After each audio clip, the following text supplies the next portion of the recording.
और अगर आपको यहाँ से कंसीव नहीं हुआ तो अब हम आपका इलाज कहीं नहीं कराएंगे और मैं तुम्हें 3 महीने बाद इसी क्लिनिक पे तलाक देकर जाऊंगा।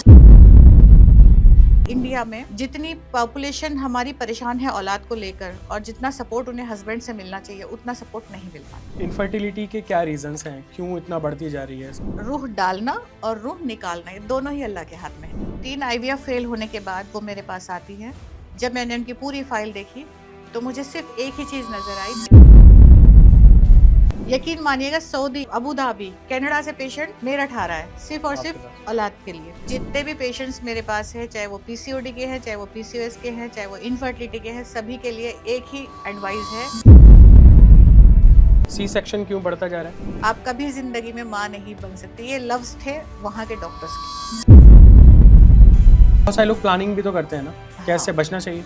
अगर मान लीजिए आपके पास कोई ऐसे कपल आते हैं जिनकी रिपोर्ट सब कुछ नॉर्मल है लेकिन फिर भी प्रेगनेंसी नहीं है, जब बीवी आके मेरे कान में बोलती कि मैडम बोलो इनसे दवाई खाने के लिए, लेकिन फिर भी अल्लाह का बहुत बड़ा करम है कि अब तक 15,000 प्लस फैमिलीज खुश हैं। हमारा चैनल जावेद अनवर शो, अगर आपको इस पर पॉडकास्ट देखना पसंद है और जितने भी पॉडकास्ट हम अच्छे अच्छे गेस्ट के कर पाते हैं, आप तक पहुंचा पाते हैं, आप उससे मुझे यकीन है कुछ ना कुछ ज़रूर सीखते होंगे, तो हमारे चैनल को सब्सक्राइब ज़रूर करिएगा। मॉडर्न ज़माना और भाग दौड़ की ज़िंदगी, हर वक्त की टेंशन, किसी को करियर की टेंशन है, किसी को जॉब की टेंशन है, किसी को अपने परिवार की टेंशन है, पॉल्यूशन और ना जाने कितनी सारी ऐसी चीज़ें हैं जो हमारी रोज़मर्रा की लाइफ को इफ़ेक्ट करती हैं। इसी बीच बहुत सारी चीज़ें पीछे भी छूट जाती हैं। कुछ चीज़ें हासिल करने के लिए, वो कहते हैं ना कि कुछ हासिल करना है तो हमें कुछ खोना भी पड़ता है, लेकिन कुछ एक चीज़ें ऐसी हैं जिसे लोग खोने से डरते हैं। वो है माँ बाप बनने का सुख या औलाद मिलने का सुख। वो हर कोई चाहता है, लेकिन इस दौर में जब शादियाँ देर से हो रही हैं और तरह तरह की बीमारियाँ हैं, बढ़ता हुआ टेंशन, डिप्रेशन, इन सब चीज़ों से हम लोग बहुत ज़्यादा इफ़ेक्ट हो रहे हैं। अब इन सब चीज़ों से बचें कैसे? इन सब चीज़ों का इलाज क्या है? और इन सब चीज़ों से जितनी भी आजकल के ट्रीटमेंट्स हैं, इन सब से क्या फ़ायदे हैं, क्या नुकसान है? आज इन सब चीज़ों पे बात करने के लिए हमारे साथ हैं स्पेशल गेस्ट अतिया सना जी। अतिया सना जी, बहुत बहुत स्वागत है आपका हमारे पॉडकास्ट में। आपने हमें टाइम दिया, इसके लिए मैं आपका बहुत बहुत शुक्रगुजार हूँ। कैसे हैं आप? कैसा माहौल है मेरठ में? कैसा चल रहा है सब? पहले तो अस्सलाम वालेकुम, आपने मुझे यहाँ बुलाया और इस लायक समझा, इसके लिए मैं आपका एहसानमंद हूँ दिल से और शुक्रिया अदा करती हूँ। और अल्हम्दुलिल्लाह मैं बहुत ठीक हूँ और आप लोगों का प्यार है, आप सबकी दुआएं हैं कि जिस मुद्दे को, जिस मुहिम को लेकर मैं चल रही हूँ उसमें मुझे काफ़ी सपोर्ट मिल रहा है। मैं आपको काफ़ी वक्त से फॉलो कर रहा हूँ और देख रहा हूँ कि काफ़ी सारे पेशेंट्स आपके पास आते हैं। बहुत सारे लोग इमोशनल हो जाते हैं, रोने भी लगते हैं, क्योंकि मुझे लगता है ये चीज़ एक ऐसी है कि अगर इंसान की ज़िंदगी में नहीं है तो वो अधूरी है। जो एक खालीपन है जिसको आप, मुझे लग रहा है, पूरा करने का, या ये कहूँ कि अल्लाह ताला के ज़रिए आप उसे पूरा कर रहे हैं। तो ये जर्नी कैसे शुरू हुई, क्यों दिमाग में आया, क्यों करनी है लोगों की सेवा? बस इस बारे में अगर आप पूछेंगे तो एक बहुत लंबी कहानी है। आज हमें सबको सुनानी है। एक्चुअली बेसिकली बिलोंग्स करती हूँ साउथ से। मेरे हस्बैंड यहाँ के रहने वाले हैं, यूपी खतौली मुजफ्फरनगर डिस्ट्रिक्ट के, वो डॉक्टर हैं वो भी, और हम दोनों एक ही कॉलेज में पढ़ते थे और वो अभी प्रैक्टिस कर रहे हैं मुंबई में और मैं यहाँ पे बच्चों के साथ शिफ्ट हो गई। इससे पहले मैं बाहर थी, वहाँ से आकर यहाँ शिफ्ट हो गई। बच्चों के एजुकेशन की वजह से, ससुर का इंतकाल हो गया था, उसकी वजह से थोड़ी सी जिम्मेदारियाँ घर की होती हैं, बच्चों की होती हैं, तो यही शिफ्ट हो गई और यही अपनी क्लिनिक से काम स्टार्ट किया था और अल्हम्दुलिल्लाह आज इस लेवल पे हूँ कि आज लोग जानते हैं। वे देखिए, पेशेंट्स तो रोज़ आते हैं, आपसे मिलते हैं, दवाई लेते हैं, ट्रीटमेंट लेते हैं, चले जाते हैं, लेकिन वो आपके बारे में नहीं जानते। जी। मैं चाहता हूँ जो पेशेंट्स आज हमारा ये पॉडकास्ट देख रहे हैं वो आपके बारे में भी जान लें, थोड़ा आपको करीब से समझें। हाँ, बस ये है कि कोई पर्सनल लाइफ अपनी शेयर नहीं करता, बट मैं आपके कहने पे ये बताना चाहूँगी उन लोगों से कि ज़िंदगी में स्ट्रगल एक बहुत बड़ा मसला है। स्ट्रगल करके जो आदमी आगे बढ़ेगा वो जीत जाता है। स्ट्रगल के बाद जो कामयाबी हासिल होती है उसकी खुशी एक अलग होती है और उसी खुशी के साथ मैं अब ज़िंदगी जी रही हूँ। एक लंबा अरसा, एक लंबा स्ट्रगल मैंने किया अपनी लाइफ का।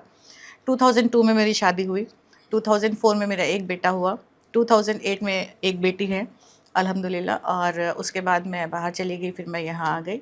फिर उसके बाद स्टडीज़ के साथ साथ चलती रही, हम लोग यहाँ पे गए, हस्बैंड ने मुझे यहाँ पे ससुराल में छोड़ दिया, वो मुंबई प्रैक्टिस करते रहे और छोटे से काम से मैंने स्टार्ट किया था और नॉर्मली वही काम चलता रहता था। लेकिन जैसे ही कोविड आया 2000 2021-22 के बाद में मेरी क्लिनिक पर एक पेशेंट आती हैं और बहुत उदास रोती हुई, और इस कदर उसकी कंडीशंस थी कि उसको यहाँ चोट, मुँह सारे चेहरे पे चोट, बहुत ज़्यादा सारी चोटें लगी हुई थी। मैंने उसको जब पूछा तो वो सिवाय रोने के बोल नहीं पा रही थी। उसको उठा के बिठाया। जब उसने मुझसे कहा कि सिर्फ़ जो उसको पीटा गया है ये वजह थी कि उसके हस्बैंड दूसरी शादी करना चाह रहे थे। शादी करने की वजह थी औलाद, कि औलाद नहीं है। कोविड में बहुत सारे आपने देखा होगा कि शादियाँ बहुत हुई हैं कोविड में, लेकिन 90% जितनी भी शादियाँ हुई हैं वो टूट गई हैं, क्योंकि लोगों के पास उस वक्त पैसा नहीं था। लोगों ने बहुत लोगों को वादे किए कि हम आपको दहेज में बाद में ये दे देंगे, वो दे देंगे, लेकिन कुछ दे नहीं पाए। उसके बाद रिश्ते टूट गए, बेटियों के तलाक हुए, काफ़ी सारी बेटियां घर बैठ। ऐसी भी लड़कियां मैंने देखी हैं जिनके पेट में बच्चा था, उन्हें भी तलाक की धमकी दी जा रही थी सिर्फ और सिर्फ दहेज के नाम पर। लेकिन वो मसला ऐसा था, जो पेशेंट मेरे पास थी उसको औलाद की ज़रूरत थी। पहली शादी उसकी कहीं और हुई थी, या सेकेंड मैरिज थी उसकी जो उसके माँ बाप ने की थी। सेकेंड मैरिज के बावजूद भी जबकि उसके हस्बैंड से पहले बीवी के बच्चे थे, बीवी का इंतकाल हो गया था, दूसरी शादी हुई थी, इससे बच्चे ना होने की वजह से इसको दोबारा धमकी दी जा रही थी कि हम छोड़ेंगे। उन्हीं दिनों में मैं कुछ अपनी लाइफ से भी थोड़ा सा डिस्टर्ब थी, और उसी चीज़ों को लेके मैं एक दिन बैठ के सोच रही थी, तो मेरे दिमाग में आया कि अल्लाह ताला मुझे कोई ऐसा किसी का ज़रिया बनाए कि मैं किसी की खुशी बनूं, और मेरे हाथ से ऐसा काम हो कि हर घर में जो है कोई औरत परेशान ना हो औलाद को लेकर। तो उसी वक्त से मैंने ये काम स्टार्ट किया, और मैंने ज़्यादा ज़ोर इसी चीज़ों पे दिया कि मैं चाहती हूँ हर घर में एक औलाद हो, औलाद की खुशी हो, किसी भी माँ का गोद खाली ना हो। बस इसी पे वर्क कर रही हूँ। ऐसे कितने पेशेंट्स हैं जो आपके पास आते हैं, और मतलब उन्होंने क्या क्या स्ट्रगल झेला होता है फिर आपके पास पहुंचते हैं? पेशेंट्स, नंबर ऑफ़ पेशेंट्स हैं, पर डे 70-80 प्लस पेशेंट्स आते हैं। सबको काउंसलिंग करती हूँ, और 70 प्लस पेशेंट के बावजूद रात में सुबह 11 बजे मैं पेशेंट्स को काउंसलिंग करना स्टार्ट करती हूँ, और रात को 11 ही बज जाते हैं। ये मानिए कि पेशेंट्स का हमारे पास 4 दिन 5 दिन तक का बुकिंग फुल रहता है, और बहुत पेशेंट्स, बहुत पब्लिक परेशान है। ये कहती हैं कि आपका स्टाफ फ़ोन नहीं उठाता है, बात नहीं कर पाता है, हमें टाइम नहीं दे पाता है। इसकी वजह है क्योंकि आज के डेट में जो पेशेंट्स फेस कर रहे हैं, वो सबसे बड़ा मुद्दा है इनफर्टिलिटी। अब हम आते हैं इनफर्टिलिटी पे। अगर देखा जाए तो इंडिया में 70% पेशेंट्स परेशान हैं। सबको आईवीएफ की तरफ भेजा जा रहा है सिर्फ इसी वजह से कि कंसीव नहीं हो पा रहा है। एक मुद्दा है इनफर्टिलिटी। तो औलाद का जो मैटर है, देखिए हर आदमी को औलाद चाहिए। आदमी ये नहीं सोचेगा शादी करने से पहले कि मैं अपनी बीवी को छोड़ रहा हूँ, मैं अपनी शरीक हयात को छोड़ रहा हूँ। ये नहीं सोचेगा कि वो एक अपने घर को छोड़कर वो आपके साथ आई थी, कि उसने आपके साथ एक वक्त गुजारा, उसने आपके साथ वो दुनिया जी, चाहे वो थोड़े अरसे की जी या ज़्यादा अरसे की जी, लेकिन वो उस चीज़ों को नहीं सोचेगा। वो सिर्फ ये सोचेगा कि मुझे अपने ख़ानदान को कैसे आगे बढ़ाना है, मुझे अपनी फैमिली को कैसे पूरी करनी है। वो सिर्फ इसी मुद्दे पे वर्क करेगा, और वो ये सोचेगा कि अगर इस बीवी से मुझे बच्चा नहीं होगा, मैं दूसरी शादी करूँगा, सिर्फ और सिर्फ औलाद के लिए। तो ये मसला है। लेकिन बहुत सारे लोग ऐसे भी हैं जो अपनी बीवियों को सपोर्ट करते हैं, ससुराल से, माँ बाप के डर से अलग रहकर बीवियों का ट्रीटमेंट कराते हैं, आईवीएफ कराते हैं, एडॉप्शन करते हैं, बहुत सारे लोग हैं। लेकिन मुझे नहीं लगता कि इंडिया में जितनी पॉपुलेशन हमारी परेशान है औलाद को लेकर, और जितना सपोर्ट उन्हें हस्बैंड से मिलना चाहिए, उतना सपोर्ट नहीं मिल पाता। तो ऐसे कितने परिवार हैं जिनकी शादियां टूटने से आपने बचाई हों? अभी का रिसेंट मैं बताती हूँ। वैसे तो बहुत सारे हैं, अभी रिसेंट का जो मुझे याद है, 2 महीने पहले एक पेशेंट अपने सास, नंद और हस्बैंड के साथ मेरे क्लिनिक पे आते हैं। सियाना गांव पड़ता है, गढ़ के पास, और यही यूपी उत्तर प्रदेश, गढ़ मुक्तेश्वर के पास एक सियाना गांव पड़ता है, वहाँ के हैं। वो मेरे पास उस पेशेंट को लाते हैं, और उसको ये बोला जाता है, वो इंस्टाग्राम देख कर आई थी, उसको ये बोला जाता है कि हम इतनी जिद करने के बाद यहाँ तुम्हारे मैडम के पास लेकर आए हैं, और अगर आपको यहाँ से कंसीव नहीं हुआ तो अब हम आपका इलाज कहीं नहीं कराएंगे, और मैं तुम्हें 3 महीने बाद इसी क्लिनिक पे तलाक देकर जाऊंगा। ये उस आदमी के लफ्ज़ थे। अच्छा, जब आपके पास आए? जो मेरे क्लिनिक पर आए थे उस वक्त उस आदमी के ये लफ्ज़ थे कि मैं तुम्हें 3 महीने बाद इसी क्लिनिक पे तलाक देके जाऊंगा। तो मैंने उसको बहुत प्यार से समझाया, बिठाया, और वो इतनी होपलेस थी पेशेंट, इतना रो रही थी कि मुझे खुद बर्दाश्त नहीं हो रहा था। मुझे इतना गुस्सा आया था कि मैं उस आदमी को क्या कहूँ, मेरे पास लफ्ज़ नहीं थे। लेकिन अल्लाह का रहम, अल्हम्दुलिल्लाह, अल्लाह ने जब मैंने जिसके लिए कुछ सोचा है, मैंने चाहा है कि अल्लाह इसकी बेहतरी हो जाए, इसको वो ज़रिया बन जाए, मैं किसी का ज़रिया बनूँ, वो चीज़ें पूरी हुई हैं। पहले महीने में जब उसका ट्रीटमेंट लिया हमने हर्बल तरीके से, वो कंसीव नहीं हुई। हमारी मेडिसिन थोड़ी सी कॉस्टली भी होती है, जैसे कि 3 मंथ्स का ट्रीटमेंट तो फर्स्ट मंथ का 7,000, सेकंड मंथ का 6,000 और थर्ड मंथ का 5,000। तो एक मिडिल क्लास फैमिली के लिए टफ हो जाता है, क्योंकि देखिए 7-8 हज़ार रुपये जो है एक नॉर्मल फैमिली के लिए पूरे महीने काम करने के बाद कमाने की तनख्वाह है, तो वो सोचता है। लेकिन जब औलाद का मसला आता है तो आदमी पैसा खर्च कर देता है, चाहे वो कर्ज करके करे, चाहे इंटरेस्ट पे लेके करे, चाहे कैसे भी करे। तो फर्स्ट मंथ में जब उसको कंसीव नहीं हुआ तो उसकी नेक्स्ट सेकंड मंथ में उनकी सास उनके साथ आती हैं और वो कहती हैं कि देखो डॉक्टर साहब, हमने आपके कहने पे इनको 1 महीने की दवाई तो दिलवा दी है, लेकिन दूसरे महीने की मैं बहुत मुश्किल से लेकर आई हूँ। अगर इलाज हो रहा है तो बताइए, वरना हम दोबारा नहीं आएंगे। मैं बोली कि रूह डालना और रूह निकालना ये दोनों ही अल्लाह के हाथ में है, ना आपके हाथ में है ना मेरे हाथ में। मैं सिर्फ जरिया बन सकती हूँ। अगर आपकी बहू को औलाद होना है तो वो, अगर आप किसी मिट्टी से लेके कोई चीज़ खिलाएंगे या किसी पेड़ का पत्ता भी लेके देंगे तो अल्लाह ताला को देना होगा तो दे देगा, अदरवाइज नहीं देगा। आप ये डराना धमकाना मुझसे मत करिए। आपको ट्रीटमेंट कराना है आप कराइए, नहीं कराना आप जाइए। उस लड़की का जो भरोसा मुझ पे था, उसने वो भरोसा कायम रखा और उसने कहा कि नहीं, मुझे मैडम आपसे ही मेडिसिन लेनी है, आप मेरी दवाई कंटिन्यू रखिए, अगर ये मेरे पैसे नहीं दे रहे हैं तो मैं अपने अम्मी से मंगवाती हूँ। उस बच्ची ने वहाँ पे जैसे तैसे करके, मुझे नहीं पता कैसे, जैसे भी पैसे पे किए होंगे, जो भी दवाई ली होगी, जबकि हमने उसको पैसे भी बहुत कम कर दिए, उसको 50% में हमने मेडिसिन देनी स्टार्ट की। सेकेंड मंथ में भी कंसीव नहीं हुआ। दिस इज़ चैलेंज, मेरे लिए बहुत बड़ा चैलेंज हो गया, प्रेशर बढ़ गया कि भाई 2 महीने हो गए इसको कंसीव नहीं हुआ। एक फैमिली होती है जो पे कर देती है, बहुत सारे डॉक्टर्स हैं। देखिए हम आईवीएफ भी करा लेते हैं, IVF is also unexpected infertility. जरूरी नहीं है कि पहली बार में कंसीव हो जाए, जरूरी नहीं है कि दूसरी बार में कंसीव हो जाए, जरूरी नहीं है कि तीसरी बार में कंसीव हो जाए। मुझे याद आ रहा है एक किस्सा और, मैं आईवीएफ का भी आपको सुनाऊंगी। लेकिन इसमें क्या होता है कि जब दूसरे महीने भी उसको कंसीव नहीं होता है तो मैंने तीसरे महीने में उसको बिल्कुल नॉर्मल दवाई दी। मैं बोली कि अभी हम एक काम करते हैं, हम आपका ओवुलेशन स्टडी करके देखेंगे, आपको फॉलिकल स्टडी के लिए हम भेजेंगे, आपको नॉर्मल में मेडिसिन दे रही हूँ। फिर मैंने उसको नॉर्मल मेडिसिन दी और अल्हम्दुलिल्लाह अल्हम्दुलिल्लाह मेरे रब्बुल आलमीन का मुझ पर बड़ा रहम रहा कि तीसरे महीने में वो कंसीव हो गई। जो उसके हस्बैंड के लव थे कि मैं तीसरे महीने में यहाँ उसको तलाक दूंगा, अल्लाह ताला ने उसी तीसरे महीने में उसको कंसीव कराया। उसका वीडियो मैंने शेयर किया हुआ है, आप इंस्टा पे मेरे पेज पे जाके देख सकते हैं। पूरे क्लिनिक पे कम से कम लगभग 100-150 आदमी थे, सबको मिठाइयाँ खिलाई थी। इतना खुश था वो बंदा। उस वक्त मेरा सवाल उससे ये था कि हम तुम्हारी मिठाई नहीं खाएंगे, आप ये बताइए कि इस चीज़ के लिए आप अपनी बीवी को छोड़ रहे थे। क्या पता अगर आप दूसरी शादी करते आपको उससे भी औलाद ना हो। बिल्कुल, है ना। तो औलाद देना अल्लाह के हाथ में है। बेशक उस वक्त भी मैंने बहुत नॉर्मल दवाई दी थी, लेकिन अल्लाह ने आपको औलाद दे दी। क्या पता आपके बीवी के आंसू, आपकी दुआएं और हम जरिया बने। बिल्कुल। तो मेरा एक मैसेज जो लोगों को जाना है वो यही है कि प्रेशर अच्छा नहीं है, क्योंकि जितना हम लोग स्ट्रेस लेंगे इतना ही इनफर्टिलिटी के वो सेकंड बहुत बड़ा एक कांस्टेंट बन जाएगा औरत के लिए कि वो संभाल नहीं पाएगी खुद के लिए। औरत के लिए आप एक सपोर्ट बनिए। हर मर्द को एक औरत का सपोर्ट बनना चाहिए ताकि वो कंसीव के लिए सोचे, फैमिली। अगर औरत को आप सपोर्ट नहीं बनेंगे, औलाद हो रही है, अल्लाह ताला दे रहा है, किसी को 4 बच्चे हैं, 5 बच्चे हैं, 6 बच्चे हैं और किसी के पास कुछ नहीं है। आप ये देखिए, जिसके पास कुछ नहीं है वो भी खुश नहीं है, जिसके पास बहुत सारे बच्चे वो भी खुश नहीं है। वजह अंडरस्टैंडिंग।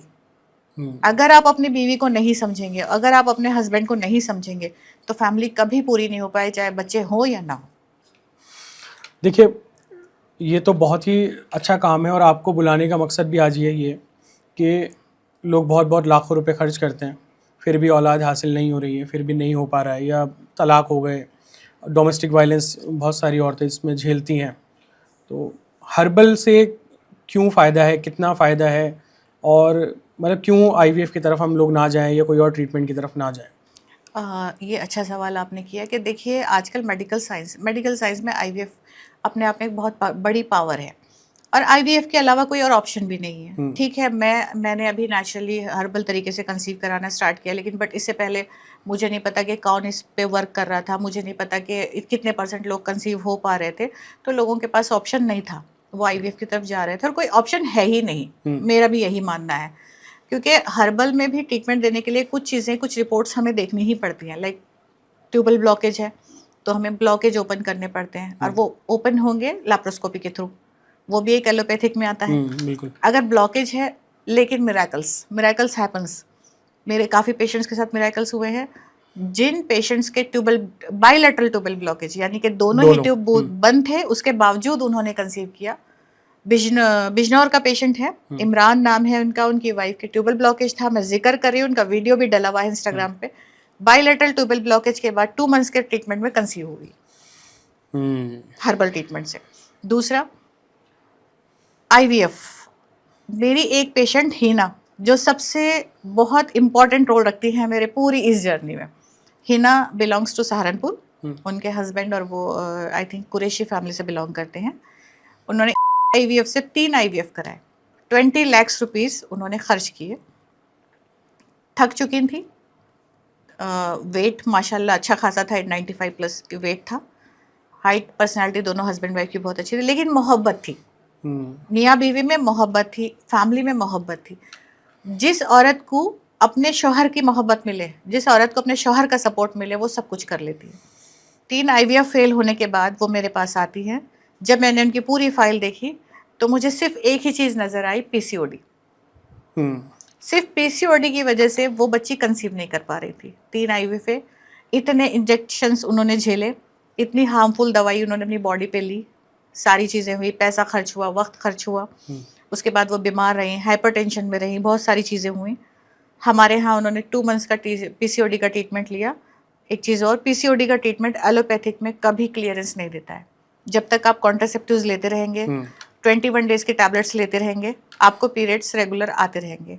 आप टैबलेट्स छोड़ देंगे, आपका सेम रोल रहेगा, वही आपके 45 का डेज़ हो गया, 2 महीने का हो गया, 3 मंथ्स का हो गया, उसमें कोई डेज़ का सेक्शन नहीं होता। PCOD सवाल ये है कि क्या कोई वाकई में बीमारी है या सिर्फ लाइफस्टाइल खराब है लोगों का? PCOD मेरे हिसाब से कोई बीमारी नहीं है, मेरे हिसाब से, मेरा मानना है, क्योंकि PCOD को औरतों ने खुद एक वो बना रखा है, क्योंकि लाइफस्टाइल डिपेंड्स करती है। वर्किंग वुमेन्स में PCOD नहीं मिलेगी आपको ज़्यादा, क्योंकि वो अपने लाइफ को लेके बहुत कॉन्शियस होती है। टाइम से उठना है, टाइम से सोना है, डाइट प्रॉपर लेनी है, हमें कितना कैलोरीज बर्न करना है, ये सारी चीज़ें होती हैं।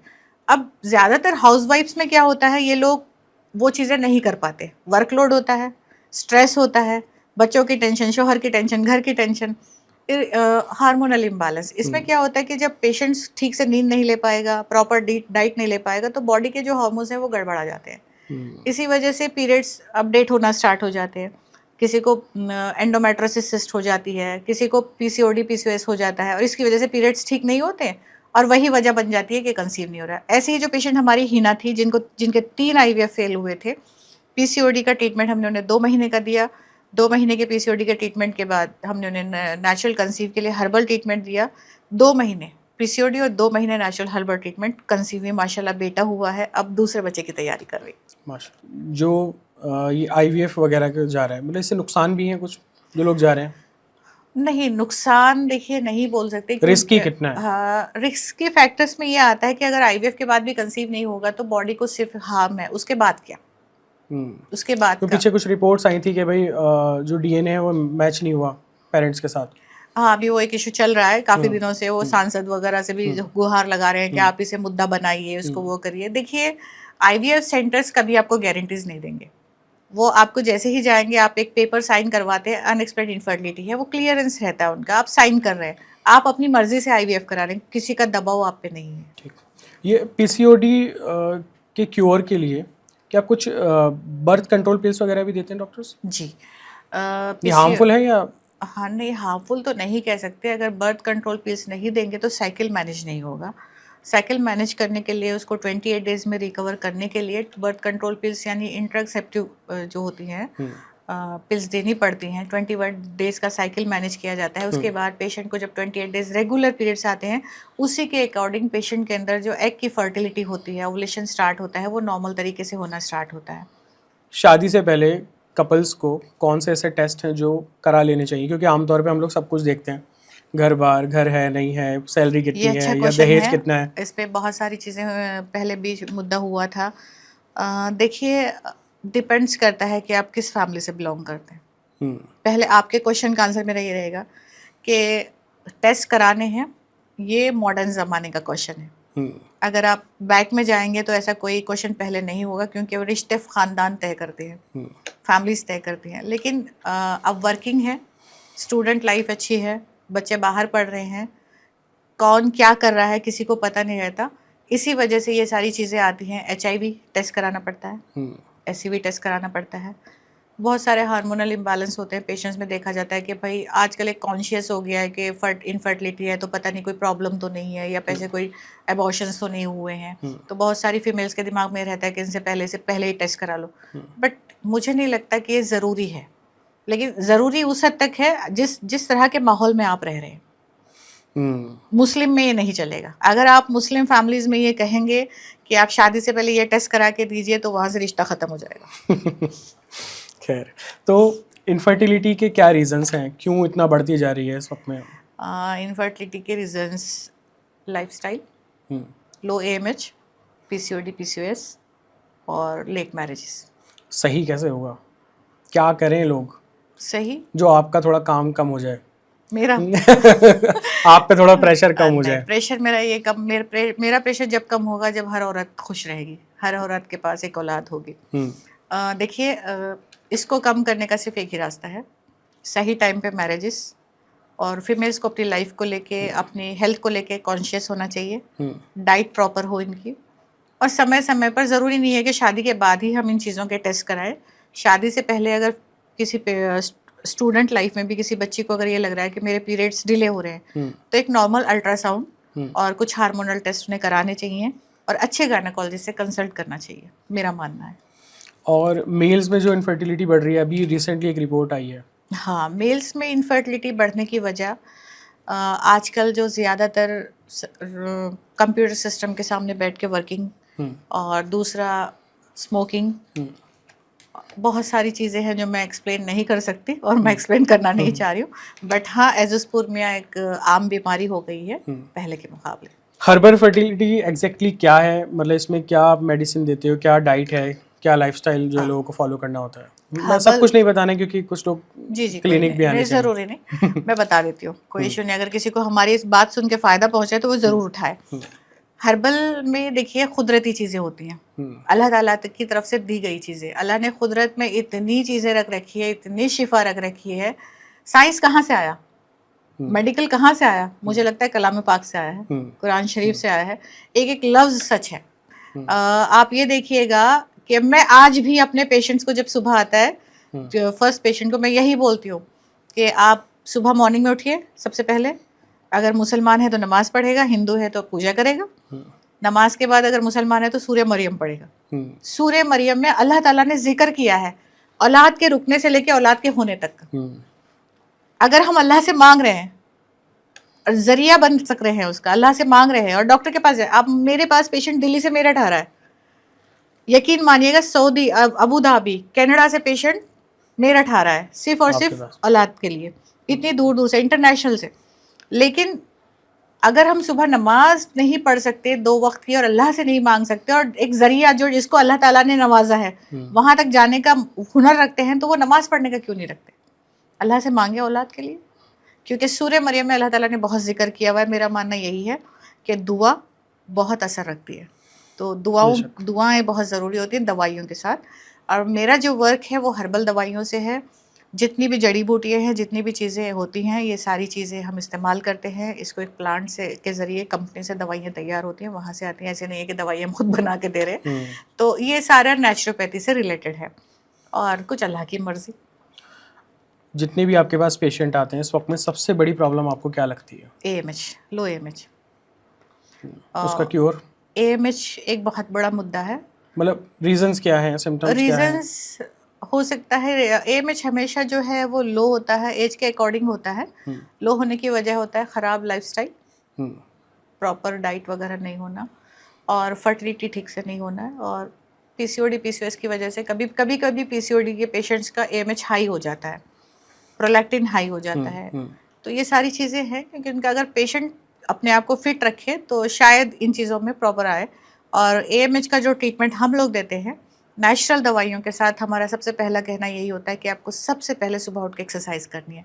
लगभग 1 घंटा आपको लोअर एब्डोमेन पे एक्सरसाइज करनी है। जितना आपका यूट्रस स्ट्रेच होगा, जितना आप मेहनत करेंगे लोअर, आप बॉडी वेट से कोई लेना देना नहीं है। अभी मेरी एक पेशेंट कंसीव हुई है 118 किलो की, उनका वीडियो भी अपडेटेड है, और 115 किलो की, 122 किलो की लास्ट पेशेंट जो कंसीव हुई थी।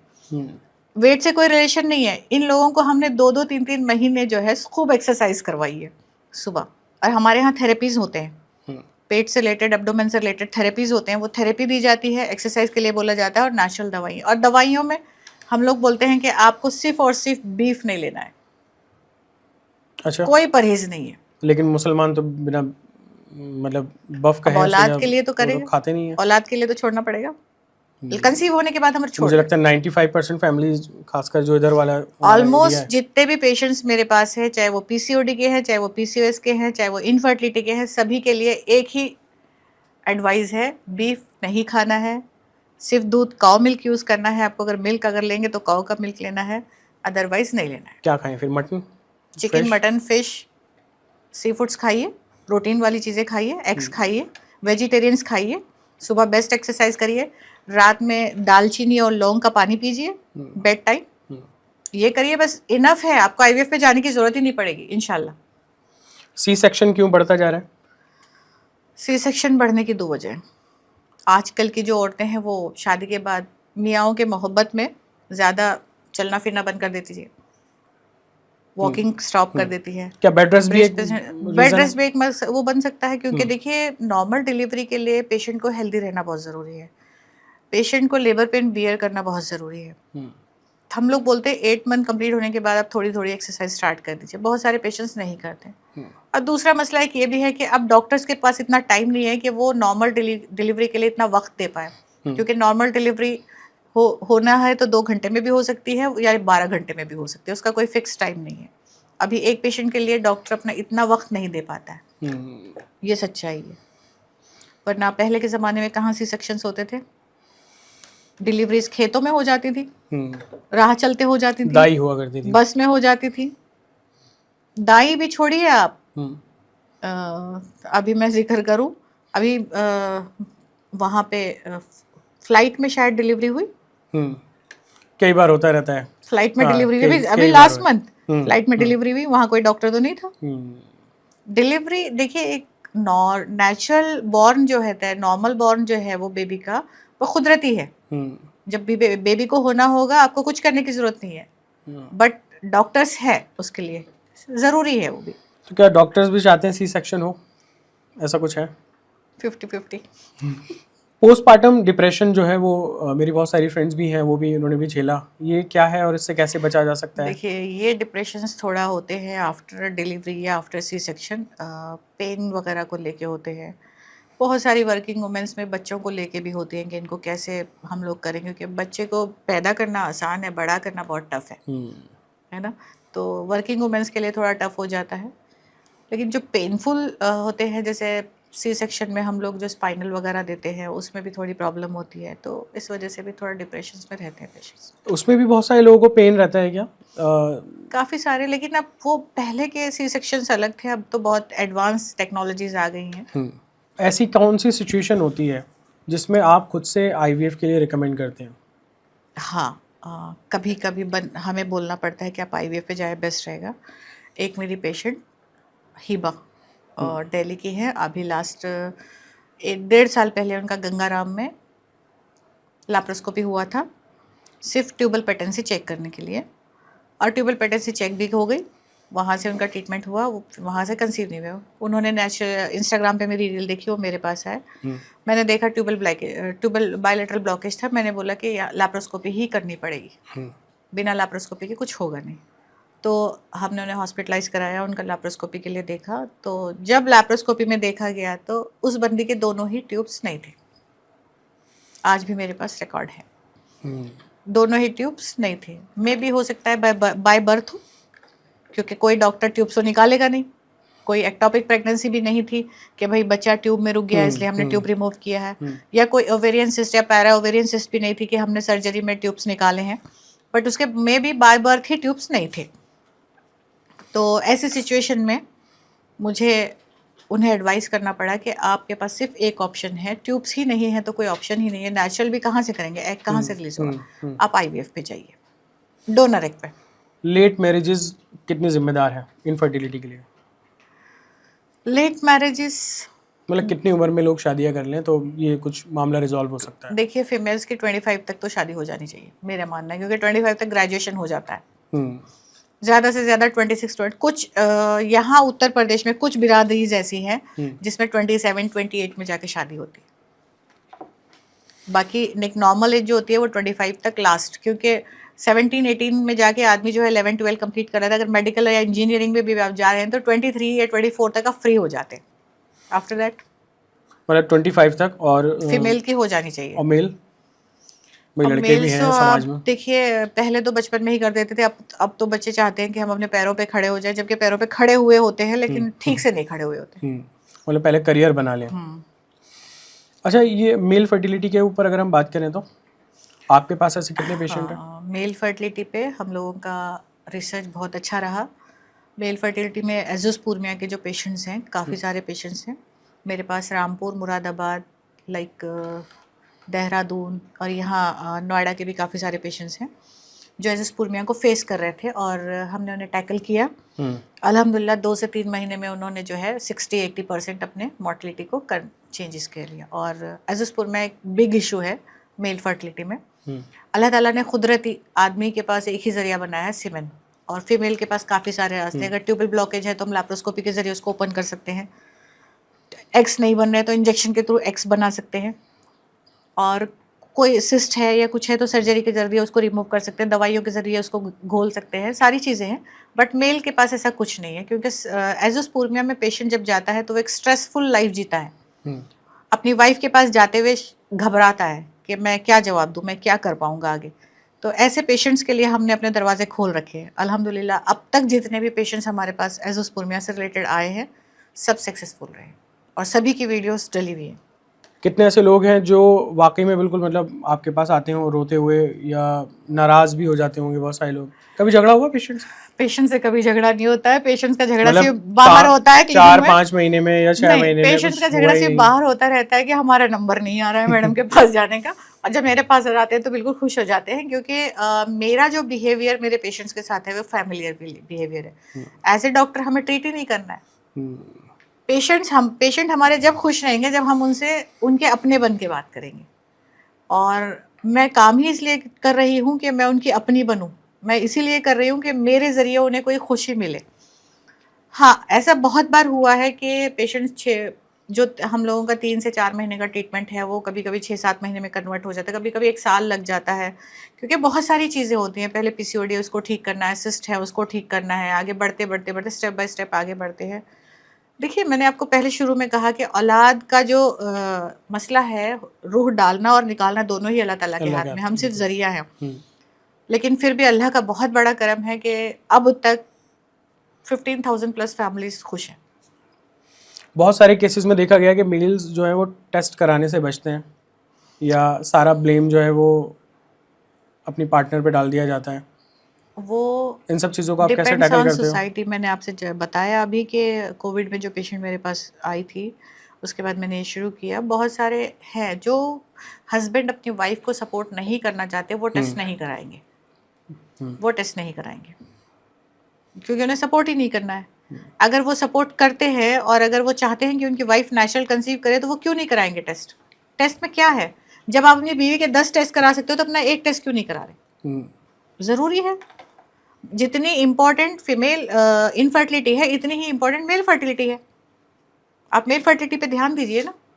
तो कितने केसेस हैं आपके पास ऐसे? ये मान लीजिए कोई लेकर आया और वो अपनी वाइफ को ही ब्लेम कर रहे हैं, या कई साल गुजर गए लेकिन कमी जो है वो काफ़ी सारे पेशेंट्स हैं जो टेस्ट नहीं कराते। उनकी वाइफ्स आके मुझे अलग से ओपीडी के अंदर अलग से मेरे कान में बोलती हैं कि मैडम आप इनसे कहिए कि ये टेस्ट कराइए, टेस्ट नहीं कराते मेरे कहने से।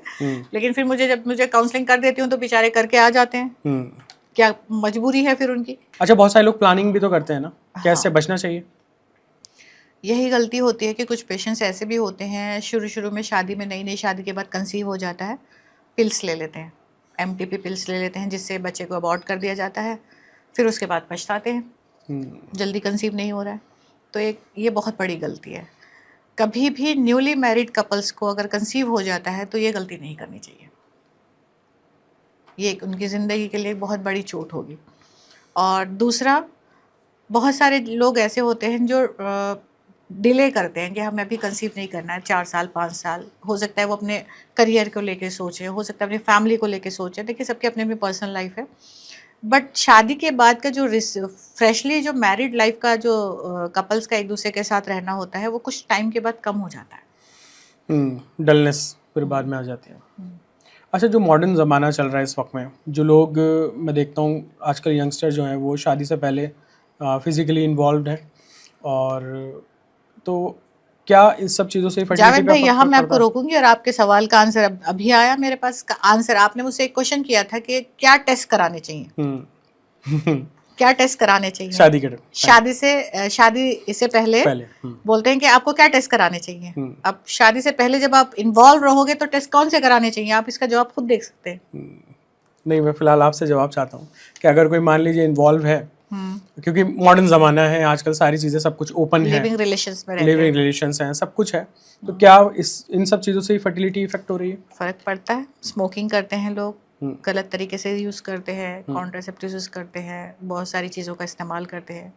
उसके बाद पेशेंट्स, बहुत सारे मेल हैं जिनको नाइट फॉल्स होता है, स्मोकिंग करना है, आजकल वो क्या चल रहा है, गुटखा वगैरह ये सब खाते हैं। इन सब चीज़ों से फ़र्क पड़ता है। जो चीज़ें आपको एक एज के बाद करनी है, अगर आप एज से पहले वो चीज़ें कर रहे हैं तो फर्टिलिटी पे बिल्कुल 100% फ़र्क पड़ेगा। मतलब बिफोर मैरिज ये सब चीज़ें ठीक नहीं है? ओके। वैसे भी ठीक नहीं है, शरीयत के हिसाब से भी ठीक नहीं है। नहीं, शरीयत तो खैर देखिए, मैंने इसीलिए मॉडर्न ज़माने का जिक्र किया, क्योंकि आजकल शरीयत लोग के कहते हैं हिसाब से कि भी भाई ठीक देखिए नहीं अब है। कॉन्स्टिट्यूशन तो लेकिन हमें इजाज़त अब देता इन है। चीज़ों को कोई मानता नहीं है। मानता है। लिविंग रिलेशंस में भी रहते हैं और कॉलेज लाइफ में ये सारी चीज़ें आम हो गई हैं। लेकिन फिर भी मेरा मैसेज एक यही रहेगा कि इन चीज़ों से बचें। मतलब आगे आपकी आने वाली लाइफ मैरिड हाँ। लाइफ इफेक्ट करेगी। अब कुछ ऐसे पेशेंट्स हैं आपके पास, कुछ बहुत ऐसे है केसेस हों फिर मैरिड लाइफ इफेक्ट हुई हो बाद में, बिना नाम मैरिड लिए आप, लाइफ अगर आप ऐसे कोई बिना नाम लिए मैं एक बताती हूँ। एक मेडिकल कॉलेज की खुद एक डॉक्टर थी, बुलंदशहर की। शादी से पहले वो रिलेशन में थी, कंसीव हो गई, 8 मंथ्स चल रहे थे।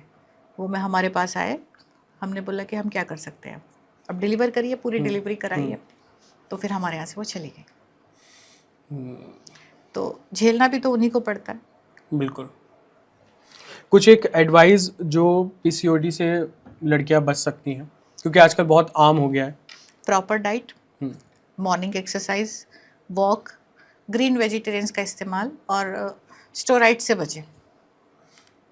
कोई एक आदत जो फर्टिलिटी को इम्प्रूव करती है? Exercise, morning exercise lower abdomen से रिलेटेड, ये बहुत ज़रूरी है। बस।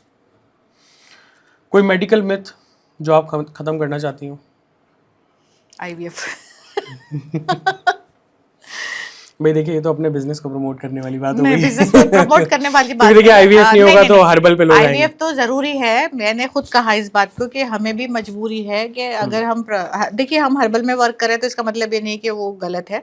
IVF हमें भी चाहिए, क्योंकि उसके बिना कोई ऑप्शन नहीं। ज़रूरी नहीं कि हर आदमी हर्बल के ज़रिए कंसीव करे या हर आदमी को नेचुरली ही कंसीव हो।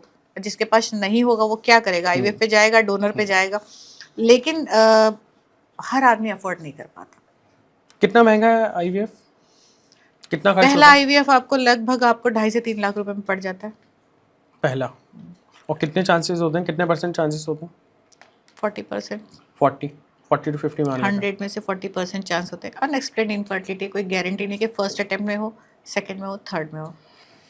अगर मान लीजिए आपके पास कोई ऐसे कपल आते हैं जिनकी रिपोर्ट सब कुछ नॉर्मल है लेकिन फिर भी प्रेगनेंसी नहीं है, ये एक बेस्ट क्वेश्चन है। ये क्वेश्चन मेरे पास रोज़ आता है, क्योंकि ये भी अनएक्सप्लेन्ड इनफर्टिलिटी का एक वो है। रिपोर्ट सब कुछ नॉर्मल होती है लेकिन कंसीव नहीं हो पाता। यहाँ 2 चीज़ें प्रॉब्लम करती हैं। हस्बैंड वाइफ के रिलेशन में जो टाइम होता है, या वो अंडरस्टैंडेबिलिटी होता है, या दोनों की मैच्योरिटी, ऐसे भी हो सकता है। और कभी कभी अल्लाह को जब देना होगा वही देगा। एक इंटीमेट वॉश का बड़ा मसला है आजकल। ये कोई मार्केटिंग स्कैम है या वाकई में यूज़ करना चाहिए? देखिए, मार्केट में एक प्रोडक्ट हो तो मैं उसके बारे में बोलूं, 1000 प्रोडक्ट हैं तो सीधी सी बात है मार्केटिंग स्कैम है। मतलब यूज़ नहीं करना चाहिए क्योंकि बहुत सारे टैबलेट से बहुत सारी फ्लूकानिजोल वगैरह आप यूज़ कर सकते हैं। एंटीबैक्टीरियल यूटीआई इन्फेक्शन होता है, आप यूटीआई से बचें। और गलत टॉयलेट्स यूज़ ना करें, बाहरी टॉयलेट्स यूज़ ना करें, अपने टॉयलेट्स यूज़ करें। प्रॉपर घर पे ही अच्छे से करें। अल्लाह ताला ने कुदरती सॉल्ट, नमक, गर्म पानी में आप नमक डालिए, पिसा हुआ नमक, और दिन में 2-3 बार वॉश करिए। आप बताइए मुझे वी वॉश की ज़रूरत पड़ेगी क्या? पीरियड के दर्द में जो पेन किलर्स लेते हैं फीमेल्स, क्या उससे बाद में प्रेगनेंसी प्रॉब्लम होती है? नहीं, उससे कोई प्रॉब्लम नहीं, ज़रूरी नहीं है। क्योंकि देखिए पेन बियरेबल नहीं होता है, वो चाहे दर्द थोड़ा है या बहुत है। आजकल 8-9 साल के जो बच्चे हैं उनमें अर्ली पीरियड्स देखे जाते हैं, रीज़न? ऑक्सीटोसिन, दूध, इंजेक्टेबल का दूध आ रहा है आजकल। जो जितने भी भैंसों के दूध आप इस्तेमाल करें सबको इंजेक्शन दिया जा रहा है, केमिकल के वेजिटेबल्स आ रहे हैं। पहले लड़कियां जवान होती थी 1918 में जाके 9th क्लास में या 10th क्लास में, और अब 6th या 7th में हो जाती है 12 इयर्स की एज में। जिस वक्त बच्चे को कुछ पता नहीं होता उस वक्त वो जवान हो जाती हैं। ये सबसे बड़ा मुद्दा है, हार्मोनल इम्बैलेंस हो जाता है इन सब चीज़ों से। बचपन से बुढ़ापे तक एक गायनी का रोल क्या होता है फीमेल्स की लाइफ में खासकर? फीमेल्स को सेव करना। आपके क्लिनिक से जुड़े कुछ किस्से हम लोग जानना चाहेंगे क्योंकि मुझे लगता है आपके पास बहुत कहानियाँ होंगी, बहुत सारे लोग आते होंगे, तो वो किस्से जो लोगों को फ़ायदा पहुँचाए, जिन किस्सों से लोग कुछ सीख सकें। एक किस्सा कल का है। 2 बहनें मुजफ्फरनगर की एक साथ ट्रीटमेंट के लिए आती हैं। एक बहन की शादी को 15 साल, एक बहन की शादी को 5 साल, एक बहन की एज 38 साल और एक बहन की 25 साल। सेम प्रॉब्लम, लो AMH। एक बहन का AMH 0.01, एक बहन का AMH 0.0। जब भी हम टेस्ट कराते थे, जब भी उन्होंने जहाँ जहाँ टेस्ट कराया, दोनों की रिपोर्ट सेम आती थी, सेम, कभी कोई रिपोर्ट्स में चेंजेस नहीं।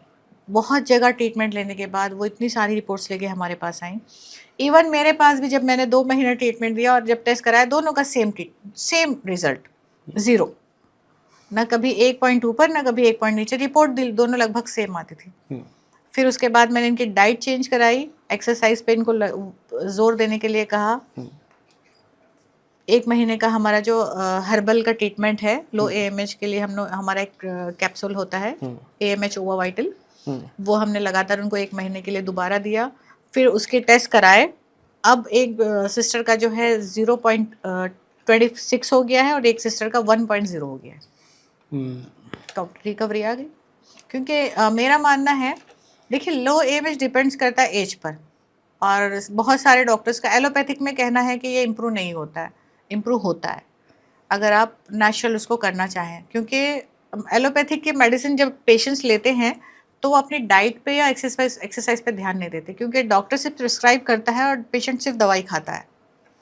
जब पेशेंट हर्बल में या यूनानी में या फिर उसमें नेचुरोपैथी में जाता है तो पेशेंट्स को बहुत सारी चीज़ें दी जाएंगी, डाइट चार्ट दिया जाएगा, एक्सरसाइज के लिए बोला जाएगा, कुछ चीज़ें घर की घरेलू इस्तेमाल करने के लिए कहीं जाएंगी, तो कहीं ना कहीं सोल्यूशन तो मिलना ही है।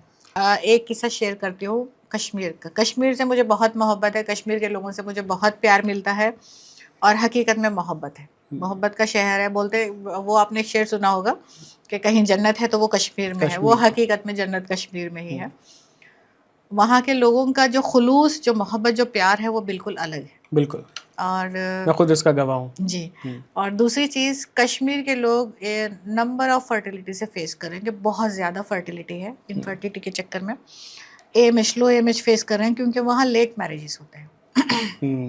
लेट मैरिजेस वहाँ का फैक्टर है, और कुछ मुझे ऐसा लगता है वहाँ के खाने में प्रॉब्लम है, जिसकी वजह से अगर आप 10 पेशेंट देखेंगे तो आपको 8 पेशेंट का AMH कम मिलेगा। तो वह सभी जितने भी पेशेंट, ऐसा नहीं है कि मैं ही कश्मीर जाती हूँ, कश्मीर के पेशेंट मेरे पास क्लिनिक पे आते हैं, रोज़ 3-4 पेशेंट डेली रहते हैं, लेकिन अल्हम्दुलिल्लाह कश्मीर के पेशेंट्स के भी रिजल्ट्स मेरे बहुत अच्छे हैं। अभी लास्ट कैंप मेरा हुआ था 1 महीना पहले, तो उसमें भी जितने पेशेंट्स हमने देखे थे उसमें से 4 या 5 पेशेंट हमारे कंसीव हो गए हैं। एक पेशेंट मेरा ऐसा था, उनका वीडियो डला हुआ है, उनका ट्रीटमेंट वहीं चला हुआ था। पहले एक्टोपिक प्रेगनेंसी थी, जिसके बाद उनका एक ट्यूब रिमूव हो गया था। फिर वो वहाँ किसी और डॉक्टर के पास गए, उन्होंने बोला कि आपका दूसरा ट्यूब भी बीडेड है, इससे आपको कंसीव नहीं होगा, आप कभी ज़िंदगी में माँ नहीं बन सकती। ये लफ्ज़ थे वहाँ के डॉक्टर्स के कि आप कभी ज़िंदगी में माँ नहीं बन सकती। वो वीडियो डला हुआ है, आप देख सकते हैं। उन्होंने होपफुली वो मेरे इंस्टाग्राम का पेज देखा और वो कश्मीर से मेरे पास आए। फर्स्ट कैंप मेरा वहीं था, दल गेट के सामने। तो वो पहले कैंप में मेरे पास विजिट किया। उसी टाइम उनकी सर्जरी को सिर्फ 1 या 1.5 महीना हुआ था। तो मैंने उनसे बोला कि आप पहले ठीक हो जाइए और मेरे पास जब आइएगा तब आप नॉर्मल हो जाएंगे, फिर मैं आपका ट्रीटमेंट करती हूँ। वो 2-3 महीने बाद जब ठीक हुई तो फिर मेरे पास आई नॉर्मली, तो मैंने उन्हें ट्रीटमेंट दिया। अल्हम्दुलिल्लाह अल्लाह का ऐसा करम हुआ कि जिस बंदी का एक ट्यूब निकला हुआ था और दूसरा ट्यूब बीडेड था और जिसको सभी डॉक्टर्स ने ये बोला था कि तुम माँ बन ही नहीं सकती, वो 1 महीने में कंसीव हो गई।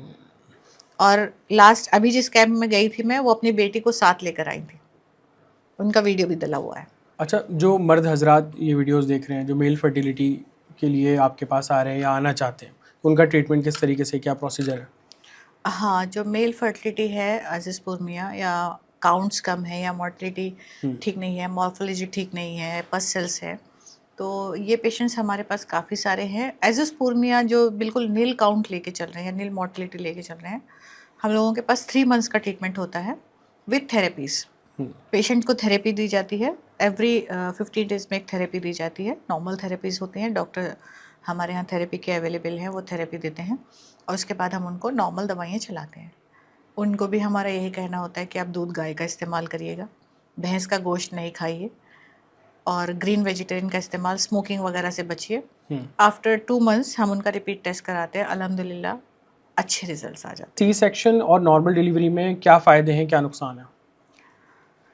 देखिए, पहले तो बोलते थे कि सी सेक्शन के बाद काम नहीं कर पाते, लंबा आराम करना पड़ता है, फिर 3-4 साल तक बच्चे नहीं बना पाते और डिलीवरी के बाद तो फ़ौरन औरतें खड़ी हो जाती हैं, 2-3 दिन बाद चलने फिरने लगती हैं, जो मन करता है खा लेती हैं। लेकिन ऐसा नहीं है, अब टेक्नोलॉजी बहुत आगे बढ़ गई है। सी सेक्शन के बाद भी पेशेंट्स 3 से चौथे दिन नॉर्मल हो जाता है और 10-12 दिन के बाद ठीक रहता है। तो सी सेक्शन अब इतना प्रॉब्लमेटिक नहीं है। ठीक है, डिलीवरी अभी जनरेशन भी ऐसी हो गई है, खुद नॉर्मल डिलीवरी कराना नहीं चाहती, कोई भी पेन बर्दाश्त नहीं करना लेबर चाहता। पेन नहीं लेना चाहती है। लेकिन फिर भी इसमें क्या जो फ़ायदे हैं, क्या नुकसान है? मतलब कौन सी डिलीवरी ज़्यादा बेटर है, जो मतलब खुद से चूज़ कर रहे हैं? सी सेक्शन, बहुत मेरे सारी हिसाब से फीमेल नॉर्मल ऐसी। डिलीवरी ज़्यादा बेहतर है। क्या नुकसानात हैं अगर सी सेक्शन कराते हैं तो? वही है, बॉडी को पेन रहेगा, ज़िंदगी में चलने फिरने में थोड़ा सा दिक्कतें रहेगी, फिर आपको बोला जाएगा कि आप 2-3 साल तक फिर कंसीव नहीं करें, कॉपर्टी वगैरह का इस्तेमाल करें, कॉन्ट्रासेप्टिव्स लेने पड़ते हैं। अब देखिए, हस्बैंड वाइफ रिलेशन में रहेंगे, फैमिली साथ में रहेगी, तो रिलेशन तो बनते रहेंगे, तो बहुत सारी चीज़ों को इस्तेमाल करना पड़ता है, जिसकी वजह से बॉडी को नुकसानात होते हैं। तो नॉर्मल डिलीवरी में कोई ऐसी नहीं है कि अभी आपको कंसीव हो गया, डिलीवरी हो गई, आप 2-3 महीने बाद दोबारा कंसीव भी हो जाएंगे, तो आपकी बॉडी को नुकसान नहीं है। बस ये है कि एक औरत के अंदर कमज़ोरी आ जाती है, क्योंकि उस डिपेंड्स करता है कि देखिए इंसान, वो भी एक इंसान है, उसकी भी एक बॉडी है। लेकिन सी सेक्शन से बेहतर नॉर्मल डिलीवरी है। कोई ऐसा केस जिसने आपको सबसे ज़्यादा इमोशनली टच किया हो, जो वाकई में आपके साथ साथ पूरा क्लिनिक रोया हो, ऐसा कुछ हुआ कभी? एक पेशेंट थी मेरी, नाहिदा। नाहिदा का केस ऐसा था, नाहिदा को एक्टोपिक प्रेगनेंसी थी पहले और उनका एक ट्यूब निकल गया था। उनके हस्बैंड अकेले बेटे थे अपने परिवार के, ना ही कोई भाई, ना कोई बहन, मम्मी पापा भी नहीं, दो सब एक्सपायर। भाई बहन तो थे ही नहीं, वो अकेले बेटे थे और एक एक्टोपिक प्रेगनेंसी हुई जिसकी वजह से ट्यूब निकल गया और जो दूसरा ट्यूब था वो ब्लॉक। तो उनकी लाइफ बहुत शॉक थी, क्योंकि उनके बाद उनकी फैमिली का कोई था ही नहीं। रहने वाले वो मुस्तफ़ाबाद दिल्ली के हैं। तो ये बहुत टफ़ केस रहा मेरे लिए, बहुत रोती थी बहुत ज़्यादा। तो जो उनके आस पड़ोस वाले थे वो भी ताने देते थे कि ऐसा हुआ, शादी कर लो, अगर एक आध बच्चा हो गया तो तुम्हें देखेगा, ऐसा है। कोई औरत अपने हस्बैंड को बांटना नहीं चाहती, कोई भी औरत अपने शौहर को किसी और के साथ शेयर नहीं कर सकती। तो जितना शौहर कॉन्शियस होता है अपनी वाइफ को लेके, कोई ना देखे, किसी से बात ना करे, ऐसे ही बीवी चाहती है कि अपना हस्बैंड किसी और के साथ शेयर ना हो। तो वो इस चीज़ को लेके बहुत रोती थी, बहुत दुखी थी। ये चीज़ें बहुत टफ़ हैं, क्योंकि ये चीज़ें मैंने अपनी लाइफ में देखी हैं अपने साथ। मैंने अपना का बहुत लंबा अरसा अपने हस्बैंड से दूर रह के गुजारा है, अपने बच्चों के साथ, अपनी फैमिली के साथ मैं यहाँ रही, मेरे हस्बैंड मुंबई रहते हैं। तो ये बहुत सारी चीज़ें हैं कि हम लोग शेयर नहीं कर सकते, लेकिन औरत उसको बर्दाश्त करती है। लेकिन बर्दाश्त करने वाली औरत वहाँ तक कर सकती है या फिर वो किसी और वर्क में बिज़ी हो, और जिसके पास वर्क नहीं हो और वो हाउसवाइफ और उसको रोज़ ये ताना सुनना पड़े कि आपको बच्चे नहीं होते, दूसरी शादी करो, ये सारी चीज़ें नुकसान देती हैं। तो वो उसकी उसकी जो ज़िंदगी थी वो आंसुओं से भरी हुई थी। उसके बारे में जब भी सोचती हूँ मेरे रोंगटे खड़े हो जाते हैं, लेकिन अल्लाह का शुक्र है कि वो आज एक बेटे की माँ है। अच्छा, बेटा ही चाहिए ऐसे लोग भी आते हैं आपसे दवाई मेरे मांगते हैं? पास नहीं आए, लेकिन हाँ बहुत सारे होते हैं, बहुत सारे ऐसे भी हैं जिनकी एज 35-40 हो गई है, माशाल्लाह अल्लाह ने उनको 2-2 बेटियां दे रखी हैं, लेकिन उसके बाद फिर लंबे अरसे तक बच्चा नहीं रुक पाता है। तो वो ये सोच कर भी आते हैं कि क्या पता कि मैडम के पास जाएं और हमें एक बच्चा और हो जाए, चाहे वो बेटा हो या बेटी हो। ये मेरे सामने सिचुएशंस आई हैं। फिर भी इस बारे में अगर हो तो बहुत सारे लोग एक्सपेक्ट करते हैं कि भाई एक्सपेक्ट लड़का ही करते हैं कि चाहिए। बेटा ही चाहिए। जब 2 बेटियाँ हैं तो एक बेटा तो ज़रूर चाहिए। वो यही सोच के आते, तो यही सोच के, लेकिन मेरा चेहरा देखकर, मेरी बातें सुनकर वो बोल नहीं पाते। आप कितना, मतलब आपका कितना रोल रहता है? बहुत सारी लेडीज़ हैं जिनका मुझे लगता है आपने जिनको डोमेस्टिक वायलेंस से बचाया होगा या जिनकी ज़िंदगी थोड़ी आसान हो गई होगी। 2023 में मैंने एक मुहिम चलाई थी, जिसमें मैंने बहुत सारी बेवा औरतों को या बहुत सारी उन लेडीज़ को जिनके हस्बैंड के साथ प्रॉब्लम हुई थी, उनको मैंने बहुत सपोर्ट किया था। उनको मैंने कारोबार करवाए थे और उनको उस लेवल तक पहुंचाया था। अल्हम्दुलिल्लाह वो सारी फैमिलीज़ अच्छी हैं। 10 फैमिलीज़ हैं जिन्हें मैंने गोद ले रखा है। अरे वाह, अल्हम्दुलिल्लाह मतलब चल रही आपने गोद ले रखा है या वो स्किल्ड बन गए हैं, चल कुछ ना रहे हैं कुछ वो काम सच, कर रहे हैं वो? कुछ ना कुछ काम कर रहे हैं। उनके बच्चे अब पढ़ रहे हैं, उनकी फीसिस है, उनका वो है, और उन्हीं की दुआएं हैं मैं इस लेवल तक पहुंची हूँ। वरना उत्तर प्रदेश में मेरा अपना कोई नहीं है। मैं बिलोंग करती हूँ हैदराबाद से, मेरे हस्बैंड वहीं रहते हैं। मैं साउथ कर्नाटका में हमारा सारा रहना सहना, बीजापुर एक जगह पड़ती है, मैं वहाँ की हूँ। और लोगों की दुआएं हैं जो मैं यहाँ तक पहुँची हूँ। दुआओं के सिवा मुझे नहीं लगता कि दुआओं में जो असर है वो किसी और चीज़ में है।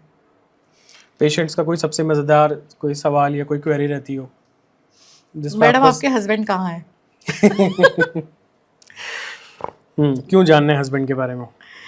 जब भी आते मैं ही नज़र आती हूँ, वो नज़र नहीं आते ना, इसलिए। और लोगों को पर्सनल लाइफ में बहुत इंटरेस्ट होता है। इसके अलावा कोई दवाई से रिलेटेड या कोई बीमारी से रिलेटेड कोई आपको सबसे फनी लगता हो तो? एजसपुर मियाँ, हम्म, जब बीवी आके मेरे कान में बोलती कि मैडम बोलो इनसे दवाई खाने के लिए। तो आपको लगता है मर्दों को ईगो कम करने की ज़रूरत है थोड़ा बिल्कुल करनी चाहिए, इस मामले में? बिल्कुल करनी चाहिए, क्योंकि शरीक हयात का मतलब पूरी ज़िंदगी, ताउम्र।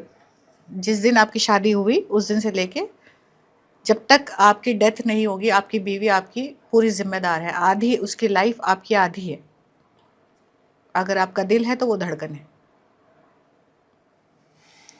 तो ईगो को एक तरफ रखें, वाइफ्स को सपोर्ट करें। आपके लिए भी यही मशवरा रहेगा। आएगी तो करेंगे। देखिए बहुत सारी चीज़ों में ऐसा होता है कि हस्बैंड खुद नहीं चाहते कि बच्चा हो। जिसको बच्चा चाहिए होगा वो टेस्ट कराने से कभी पीछे नहीं हटेगा। अपनी बीवी को आप टेस्ट कराने के लिए भेज रहे हो, अपनी बीवी को आप ट्रीटमेंट के लिए भेज रहे हो, तो डॉक्टर्स को तो दोनों तरह से चाहिए ना। ताली एक हाथ से बचती है क्या? नहीं। हस्बैंड और वाइफ, मेल फर्टिलिटी और फीमेल फर्टिलिटी दोनों ही अपने आप में एक मैटर है बहुत बड़ा। अच्छा मैसेज मेरा ये रहेगा फीमेल्स के लिए कि अपनी डाइट को अच्छी करें, प्रॉपर एक्सरसाइज का ध्यान दें, पीसीओडी पीसीएस से बचें। पीसीओडी पीसीएस कोई बीमारी नहीं है, इसको हम लोगों ने बीमारी बना रखी है। दूसरी बात सबसे इम्पोर्टेंट, अब लड़कियां जो अपने पेरेंट्स का भरोसा बना के रखती हैं, घर से बाहर पढ़ने के लिए जाती हैं, तो वो सिर्फ अपनी पढ़ाई पे और अपने माँ बाप की इज़्ज़त के बारे में सोचें। क्योंकि इस दुनिया में अगर कुछ कमाया जा सकता है तो वो सिर्फ इज़्ज़त है। पैसा तो कोई भी कमा सकता है। इज़्ज़त से ना खेलें किसी की, और माँ बाप की इज़्ज़त का ध्यान रखें, अपनी हेल्थ का ध्यान रखें। रिश्ते तो बहुत आएंगे। Thank you so much. हमने इस पॉडकास्ट में बहुत कुछ सीखा, मुझे लगता है लोग बहुत कुछ सीखेंगे भी। हो सकता है कुछ लोगों की ज़िंदगी आसान हो जाए। और जो अतिया सना जी काम कर रही हैं वो वाकई में काबिल तारीफ़ है, और ऐसे लोगों की हमारे समाज को ज़रूरत है। मेरी कोशिश भी ये रहती है हमारे पॉडकास्ट से जो है वो ऐसे लोग प्रमोट हों, ऐसे लोगों की कहानी जर्नी आगे जाए, आप लोगों तक पहुँचे, कि जिन लोगों से समाज को फ़ायदा पहुँच रहा है, जो लोग इस समाज में पॉजिटिव रोल अदा कर रहे हैं। उम्मीद है बहुत कुछ सीखा होगा, बहुत कुछ पसंद आया होगा। तो सबके साथ शेयर ज़रूर कीजिएगा जो आपको लगता है कि ये पॉडकास्ट उन तक पहुंचना चाहिए। फिर मिलते हैं किसी और दिन किसी और पॉडकास्ट में। Thank you.